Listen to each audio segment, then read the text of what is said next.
Hello students, जैसा कि आप लोगों को पता है कि आज एनवायरनमेंट डे है, तो happy environment day to everyone. Environment यानी हमारे आसपास की सराउंडिंग या हमारा पर्यावरण। तो ये एकलौती ऐसी चीज़ है जो हमारे लिए बिना किसी या स्वार्थ के या बिना किसी महत्व के या बिना किसी मोटिव, उसका कोई ऐसा मोटिव नहीं कि कुछ हमें अलग से दे दे, पर वो हमें सब कुछ देती है। पर्यावरण यानी प्रकृति हमें सब कुछ दे रही है, हमारा एनवायरनमेंट हमें सब दे रहा है। आज एनवायरनमेंट डे के दिन जो आज हमारी क्लास हम चालू करेंगे वो हम करेंगे pair of linear equations in two variables. उससे पहले मैं आप लोगों से एक चीज़ कहना चाहूँगा कि पर्यावरण या प्रकृति हमें सब देती है बिना किसी भेदभाव के। ना ये कास्ट देखती, ना ये रिलीजन देखती, ना ये सिटीजनशिप देखती, ये कुछ नहीं देखती, ये आपको सब कुछ देती है। इसलिए हमें अपने पर्यावरण, हमारी प्रकृति का बहुत ज़्यादा ध्यान रखना चाहिए। जितना हो सके उतना पॉल्यूशन कम करना चाहिए, जितना हो सके उतना प्लास्टिक कम यूज़ करना चाहिए। ये चीज़ें आगे जाके हमारी प्रकृति को और अच्छा बनाएंगी। तो हम जितना हो सके उतना प्रकृति को प्रोटेक्ट करें, हम जितना हो सके उतना एनवायरनमेंट के लिए बेनिफिशियली काम करें। यही मेरा आप लोगों से एक सजेशन और निवेदन है। इसके साथ हम आज की क्लास चालू करते हैं। हमारी क्लास का आज का टॉपिक है pair of linear equation two variables. तो वेरिएबल्स जब भी पेयर है इसका मतलब दो या दो से ज़्यादा इक्वेशंस, ठीक है। और इसमें लिखा हुआ है pair of linear equation two variables, मतलब वेरिएबल्स कितने आएंगे? दो, two, x y a b, जो भी आप मानना चाहो वो मान सकते हो। तो हम इसको स्टार्ट करते हैं। पहले क्वेश्चन में है 3.1 में कि आपको सिर्फ रिप्रेजेंट करना है इक्वेशंस को। इसमें एक क्वेश्चन है जो बहुत बार कर दिया है मैंने। After tell his daughter 7 years ago I was 7 times as old as you, where then also 3 times from now as old as you, represent the situation algebraically and graphically। आप इस क्वेश्चन को अपनी एनसीईआरटी की text book में देख सकते हैं। Okay, 3.1। तो देखो, हमें सिर्फ रिप्रेजेंट करना है। हम किसी को भी एक्स और वाई मान सकते हैं, ए या बी, जो भी आपको अच्छा लगे। जैसे मैंने जो बुक में ज्यादातर फैमिलियर है, मैंने आफ्ताब को क्या माना? एक्स, और उसकी डॉटर को क्या माना मैंने? वाई। ठीक है। अब पहले केस के हिसाब से 7 साल पहले की बात चल रही, 7 years ago, मतलब 7 साल पहले। दोनों कितने कितने माइनस हो जाएंगे? 7 7। ये आफ्ताब का केस है, इसकी डॉटर का केस है। कितने टाइम्स है? आफ्ताब उससे 7 टाइम्स, आफ्ताब उससे 7 टाइम्स बड़ा है, तो उसकी डॉटर छोटी है। तो हम दोनों को बैलेंस करने के लिए मल्टीप्लाई किसमें कर देंगे? डॉटर वाली से। अब हम इसे सॉल्व कर लेंगे। ये तो x - 7 ही रहेगा, ये इनटू 7 इनटू y, 7y, 7 7 जा 49। ठीक है। इन सबको इस साइड ले आओ या इसको इस साइड ले आओ, कोई प्रॉब्लम नहीं। जैसे मैं यहाँ पे 0 मान लेता हूँ, फिर दोनों को इधर ले आता हूँ। ठीक है। -7 ऐसा कैसा? प्लस का y इधर माइनस में सब्स्टिट्यूट होगा, और ये माइनस का यहाँ का में सब्स्टिट्यूट होगा प्लस में। अब इसको सॉल्व करो। 7 में से 49 चले जाएंगे, राइट, क्योंकि इक्वल लाइक टर्म्स है।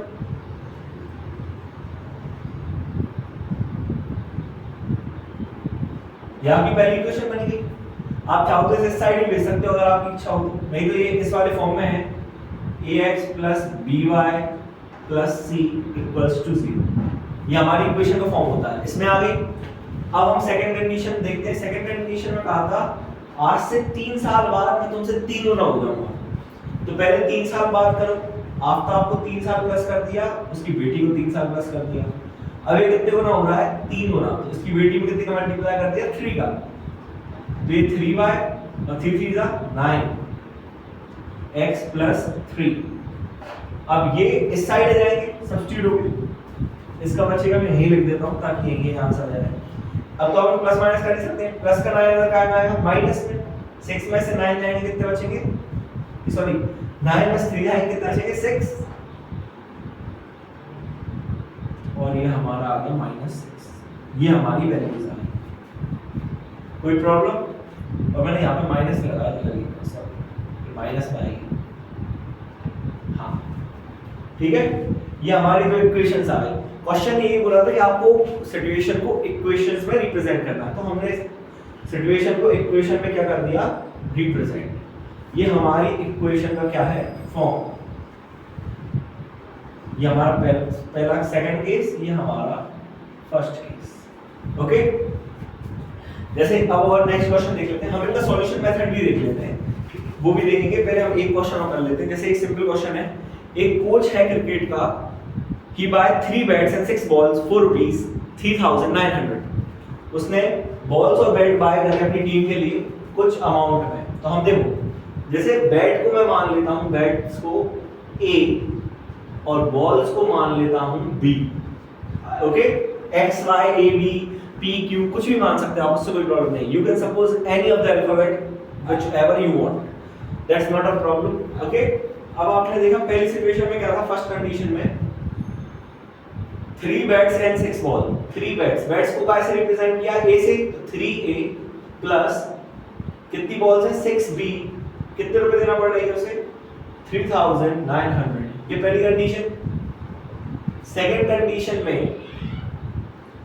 she buys another bat, एक बैट बाय किया and 3 more balls of rupees 1,300।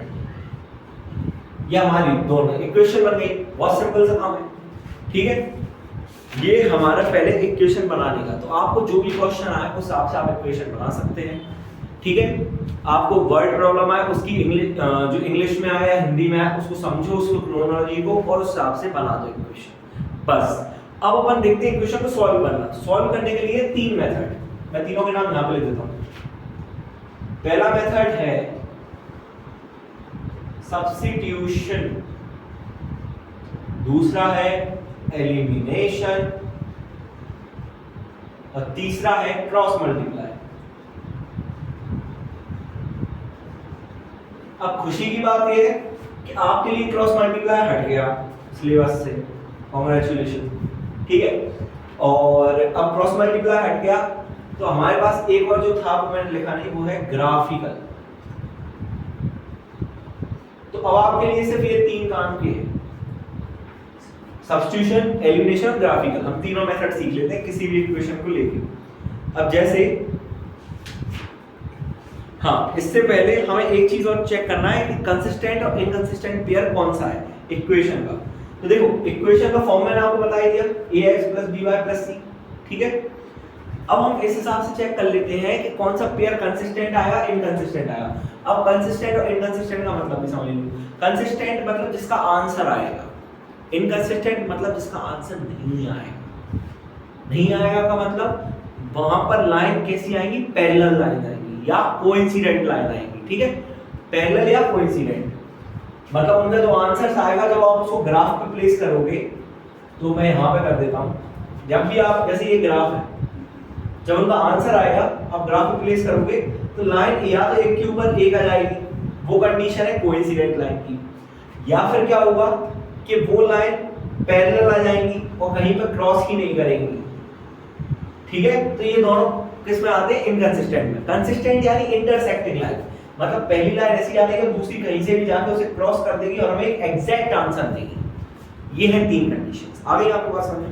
उसके लिए आप क्या करते हैं, उसके लिए हम ऐसा करते हैं, सब लोग अपनी बुक में पेज नंबर ही मैं बताते जा रहा हूँ ताकि आप लोग उसमें देख सको। वैसे आप लोग पढ़ते तो होगे ऐसा मुझे लगता है, तो आप मेरी बात को बिल्कुल ध्यान से सुने कि आपको पढ़ना चाहिए। अगर आप नहीं पढ़ते बहुत जरूरी है पढ़ना। ठीक है, तो बेटा देखो, पढ़ना इसलिए जरूरी है, ये इनडायरेक्टली हमें डायरेक्ट बेनिफिट्स देता है। ठीक है, कैसे डायरेक्ट बेनिफिट्स? तो देखो, आप पढ़ोगे, होपफुली आपके अच्छे मार्क्स आएंगे, होपफुली आप और अच्छे पढ़ोगे तो और आप अच्छे याद कर सकते हो, कुछ अच्छी जॉब या किसी भी आप इंटरव्यू में बैठोगे, आप जिस भी फील्ड में जाना चाहते हो उसमें जा सकते हो। इसके अलावा ऐसा भी नहीं है सिर्फ पढ़ाई से ही पैसे कमा सकते हो। पैसे आप बहुत मेथड है कमाने के, लेकिन पढ़ाई से आप उन मेथड को और एनहेंस कर सकते हो और अच्छे से यूज कर सकते हो। राइट, चलो अब हम देखते हैं इंटरसेक्टिंग का। जैसे अब ये है रेशियोज, जैसे पहली equation a1/a2 b1/b2 and c1/c2, ये पहली इक्वेशंस की अपने कांस्टेंट टर्म्स और दूसरी इक्वेशन कांस्टेंट। अगर इंटरसेक्टिंग लाइन आएगी तो पहली और दूसरी कभी मैच नहीं होगी। ये आपके किसके लिए है, इंटरसेक्टिंग के लिए। ठीक है, किसका केस है, इंटरसेक्टिंग का। दूसरा केस आपका जब होगा जब तीनों ही इक्वल आ रहे हैं, तब वो केस है आपका पैरेलल लाइंस का। इसमें पहला नहीं, कोइंसिडेंट लाइंस, ठीक है। और अगर फर्स्ट और सेकंड दोनों वैल्यू सेम आ रही पर थर्ड सेम नहीं आ रही, इस केस में आपकी लाइन आएगी पैरेलल। कैसी आएगी भाई लोग? Parallels, okay. इन दोनों को कहते हैं कौन सा पेयर या कौन से इनकंसिस्टेंट? इनको क्या कहते हैं? इनकंसिस्टेंट। इसको कहते हैं कंसिस्टेंट। समझ गए? ऐसे ये है। अब आपको इसके चेक करने का भी क्वेश्चन आ सकता है, बिल्कुल आ सकता है, जरूर आएगा, क्यों नहीं आएगा, बिल्कुल आ सकता है। तो आपको इन चीजों का ध्यान रखना है। अब हम आगे बढ़ते हैं। अब हम मेथड्स पे बढ़ते हैं कि हम किस मेथड से कौन सा करना चाहिए। देखो, मेथड तो सारे ही एक हिसाब से सिंपल है, मेथड तो सारे ही सिंपल है, बट द थिंग इज ये कि आपको कौन सा ज्यादा अच्छे से समझ में आता है, आपको वो यूज करना है। देखो, हो सकता है किसी को कोई और अच्छे से समझ में आ जाए, किसी को एलिमिनेशन आ जाए, किसी को सब्स्टिट्यूशन आ जाए, वो आपका है, आपको जो भी समझ में अच्छे से आ जाए। मेरा पर्सनल फेवरेट है एलिमिनेशन, मुझे वो बहुत अच्छा लगता है क्योंकि वो वैल्यूज को बहुत कम कर देता है जो इजीली सॉल्व हो जाती है, ठीक है। देखो, हम पहले क्वेश्चन को करते हैं। जैसे इसमें एक को है, ये इक्वेशन ले ली मैंने, इस पर क्वेश्चन नंबर 1 मान लेते हैं इसे, ठीक है। इसमें इक्वेशन दी हुई है मुझे x + y = 5 और दूसरी इक्वेशन है 2x - 3y = 4, ठीक है। ये इक्वेशन दी है। अब मैं इसी को दोनों मेथड से करके देख लेता हूं। पहले तो मैं ये चेक कर लेता हूं उसमें से इसका आंसर कौन सा वाला आएगा, ठीक है। तो देखो, a1/a2 मतलब वैल्यू 1/2, b1/b2 यानी 1/3, c1/c2 यानी 5/4, ठीक है। अब हम तीनों वैल्यूज चेक कर रहे हैं, तो पहला और दूसरा पेयर तो मैच हो ही नहीं रहा, इसका मतलब हमारा आंसर बिल्कुल फिक्स आंसर आएगा, इंटरसेक्टिंग लाइन कंसिस्टेंट आंसर आएगा, बिल्कुल। पहला हो गया काम। अब हम देखते हैं क्या करना है। अब जैसे मैंने लगाया है सब्स्टिट्यूशन, कौन सा लगाया है? सब्स्टिट्यूशन। सब्स्टिट्यूशन मेथड ये कहता है कि जब भी आप किसी भी नंबर को या किसी भी इक्वेशन को सॉल्व करें तो पहली इक्वेशन या दूसरी किसी को भी ले लें, उसकी किसी एक वेरिएबल की वैल्यू फाइंड कर लें। जैसे मैंने इसकी वैल्यू फाइंड कर ली, तो मैंने x की निकाल ली जैसे वैल्यू, तो ये y जो है इधर प्लस का इधर सब्स्टिट्यूट होके क्या में जाएगा? माइनस में। इसलिए इसका नाम सब्स्टिट्यूशन है। सब्स्टिट्यूट होती है वैल्यू, उन्हीं वैल्यूज को आप प्लेस कर देते हो। अब हम इस वैल्यू को किस में रखेंगे? ये इक्वेशन 1 थी हमारी, अब हम इस वैल्यू को रखेंगे इक्वेशन 2 में। इक्वेशन 2 क्या है हमारी? 2x - 3y = 4। अब इस x की जगह पे क्या रखेंगे? 5 - y -3y = 4। देखो वैल्यू कर दी मैंने पुट, ठीक है भाई, ये वाली जैसे रखा। अब इसको सॉल्व कर दो। 5 2 * 10, 2y = 2y -3y = 4, ठीक है। अब ये सॉल्व हो जाएंगे आपस में, अच्छे से ओ बना दो, नहीं किसी को 6 भी ला सकता है। तो माइनस माइनस प्लस, इसके आगे सॉल्व करने के लिए मैं यहाँ का ये इरेज कर दूं, ठीक है। आप लोगों को ये समझ में आ गया होगा। ये लिख रहे इस साइड इरेज करो, अपन इस साइड ही करते हैं,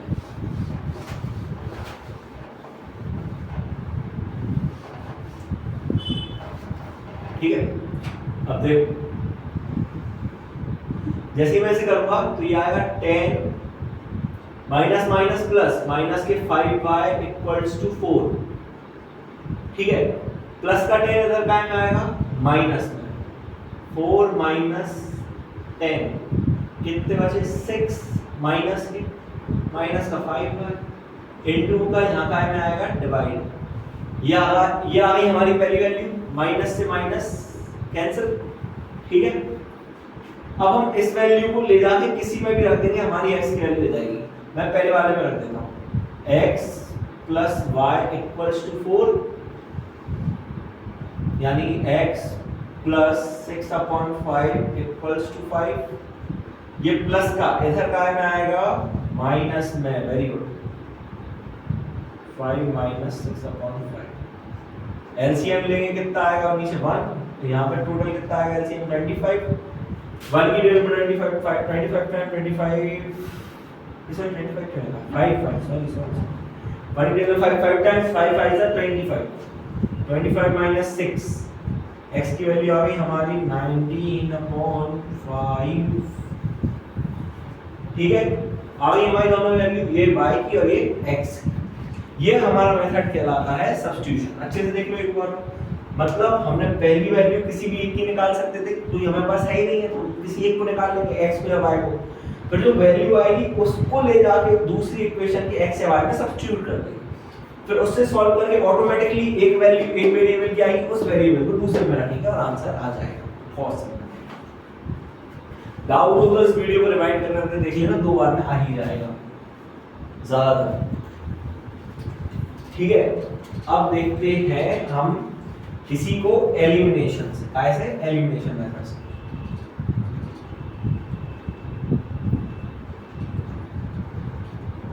एलिमिनेशन मुझे इसलिए अच्छा लगता है क्योंकि इसमें फालतू की मेहनत नहीं होती, इधर उधर की वैल्यूज होती है। देखो अब जैसे बस इसमें एक चीज रहती है, अगर किसी एक वेरिएबल की दोनों टर्म सेम हो तो अब काम आसान हो जाता है।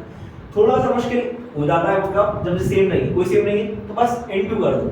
इसकी फर्स्ट टर्म क्या है 2, इसका क्या है 1, तो 1 को नीचे मल्टीप्लाई कर दो, 2 को ऊपर कर दो, ठीक है, पूरी इक्वेशन में। तो अब इक्वेशन क्या बनेगी 2x 2y is 2y 2 5 is 10 1 2x 2x 3y और 4। अब हमें जैसे माइनस करवाना है, अब हमें ये दोनों टर्म सेम बन गई, कोई ना कोई एक सेम बन जाएगी, उसे हम कैंसिल कर देंगे, पर उसके लिए इधर माइनस होना चाहिए, इसके पूरे के क्या कर लो साइन चेंज, ये से हो गया अब कैंसिल, 2x + 2x गए, 2 और 3 कितने हो गए 5y, 10 में से 4 गए कितने बचे 9, 5 × में इधर क्या में आ गया डिवाइड में, ठीक है। अब मैंने कहीं कुछ गलत लिख दिया, मुझे ऐसा लग रहा है, अच्छा यहाँ पे 6 लेना, जनरली मैंने 5 लिखा, सॉरी, ठीक है। तो 6/5 हमारा आंसर आ गया, देखो सेम। अब हम देखेंगे अगली, अब वही की वही ऐसे किसी में भी रख दो, आंसर आ जाएगा, वो यहीं पे रखा हुआ है मैंने, ठीक है, सेम प्रोसेस। तो दोनों में से जो आपको अच्छा लगे वो आप उससे करो। एलिमिनेशन मुझे पर्सनली अच्छा लगता है क्योंकि सिर्फ सिंपल मल्टीप्लाई और डिवाइड करना है, कोई बड़ा स्कीम नहीं है उसमें, ठीक है।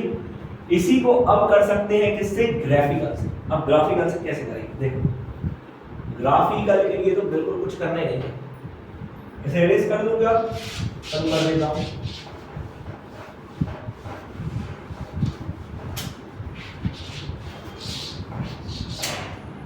देखो ग्राफिकल के लिए भाई लोग कुछ भी नहीं करना,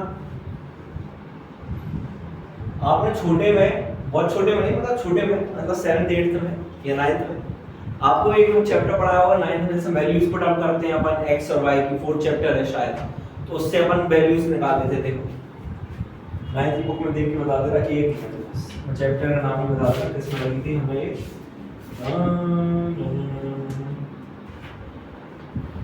इसमें भी है ना लीनियर इक्वेशन टू वेरिएबल्स, उसी में ग्राफिकल मेथड सॉल्व करने का वही का वही। अब देखो इसमें कुछ नहीं करते, आप इक्वेशन ले लो पहली वाली, इसमें बस 3 वैल्यूज निकाल लो, इसकी कितनी वैल्यूज निकाल लो 3, याद आ गया होगा कुछ लोगों को ये बॉक्स बंद देख के, हाँ वही बिल्कुल वही।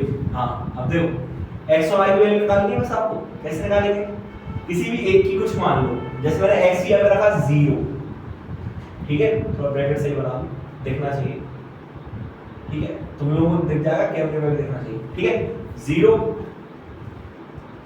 तो जैसे तुमने यहाँ पे 0 रखा तो y की वैल्यू कितनी आ गई 5।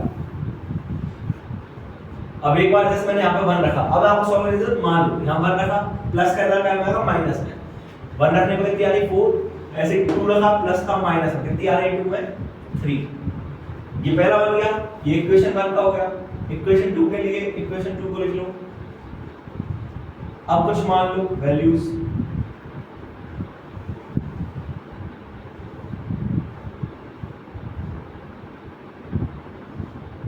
x y। अब जैसे मैंने x की जगह 0 मान लिया, मैं 0 1 2 क्यों मानता हूं, ये भी एक रीजन है, छोटे नंबर छोटा आंसर, जल्दी काम, पूरा काम, फुल मार्क्स, सबसे बड़ी, मैंने ऐसे ही देखो, मुझे भी पढ़ाई में ऐसा कोई बहुत ज़्यादा मतलब महारत हासिल नहीं है, ऐसा मैं मानता हूँ। और जो कोई ये मान लेता है बहुत ज़्यादा महारत हासिल है वो बेवकूफ। ठीक है, कि ऐसा बिल्कुल नहीं, पूरा किसी को नहीं आता। पूरा मतलब दुनिया में जितनी लाइब्रेरी है, पूरी लाइब्रेरी की पूरी बुक्स का पूरा ज्ञान होना, उसे कहेंगे फुल नॉलेज। तो तुम में से किसी को भी या किसी को भी फुल नॉलेज हो तो बहुत अच्छी बात है भाई, वो मान रहा है। ज्यादातर फुल नॉलेज किसी को नहीं। चलो देखो, ये हमारी पहली वैल्यू आ गई। ठीक, माइनस में आई है। साइन का ध्यान रखना, साइन से बहुत लोगों के मार्क्स चले जाते हैं। अब मानिए तुमने 1, तो अब जिसका डायरेक्ट सॉल्व डायरेक्ट कर देखो, 1 मानोगे 2 बन जाए 2, प्लस का इधर कहाँ आएगा माइनस में, 4 + 2 कितना बचे 2, ये इनटू का कहाँ आएगा डिवाइड में, तो 1 रखने में कितनी आ रही है 2/-3। ठीक है, अब तीसरा केस। अच्छा एक और बात, हाँ तीसरे केस में क्या रखना है 2 2 2 4, 4 में से 4 गए क्या आएगा 0, 0/-3 तो 0 ही आएगा। अरे समझा नहीं क्या, 0/-3 0 ही होगा ना भाई। ये बोल रहा हूँ भाई साहब, मैं समझ गए। हाँ ठीक है, 0/-3 क्या आएगा हमारा 0। ठीक है, तो ये हमारी वैल्यू आ गई। अब हम इन्हें ग्राफ पे प्लेस करें तो ऑटोमेटिकली इनकी लाइन कहीं कट जाएगी, जो हमारी क्या होगी वैल्यूज। अब मैं ग्राफ यहाँ पर कहीं भी बना देता हूँ, इस वाले बोर्ड में बना देता हूँ। चलो